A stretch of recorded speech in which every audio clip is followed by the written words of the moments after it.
प्यारे बच्चों, good morning. आज मैंने आपको अपठित गद्यांश का टेस्ट दे रखा है। कल अपठित पद्यांश का 2 समझाने जा रही हूँ। दोनों में से एक का टेस्ट हो, एक देना है आपने। निम्नलिखित काव्यांश को पढ़कर पूछे गए प्रश्नों के उत्तर संक्षेप में लिखिए। नए युग में विचारों की नई गंगा बहाओ तुम, कि सब कुछ जो बदल दे ऐसे तूफान में नहाओ तुम। अगर तुम ठान लो तो आंधियों को मोड़ सकते हो। अगर तुम ठान लो तो विश्व के इतिहास में अपने सुयश का एक नव अध्याय भी जोड़ सकते हो। तुम्हारे बाहुबल पर विश्व को भारी भरोसा है। उसी विश्वास को फिर आज जन जन में जगाओ तुम।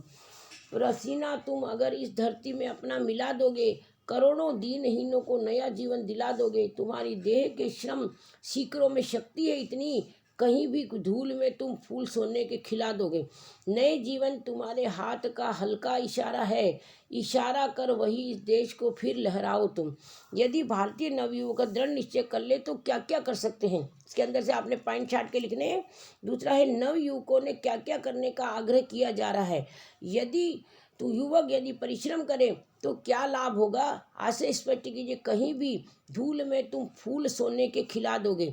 अथवा क्या रोकेंगे प्रलय मेघ ये, क्या विद्युत घन के नर्तन। मुझे न साथी रोक सकेंगे सागर के गर्जन तर्जन। मैं अविराम पथिक अलबेला, रुके न मेरे कभी चरण। शूलों के बदले फूलों का किया न मैंने मित्र चयन। मैं विपदाओं में मुस्काता नव आशा के दीप लिए, फिर मुझको क्या रोक सकेंगे जीवन के उत्थान पतन।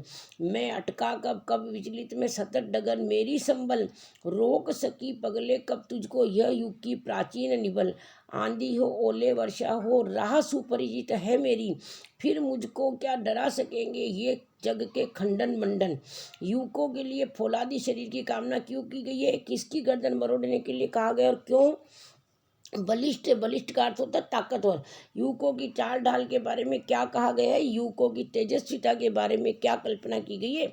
आपको इसमें से पढ़ के इसके आंसर लिखने। तो कल इन दोनों का ही टेस्ट होगा आपका, और इन दोनों में से आपने एक करना है। थैंक यू बेटा।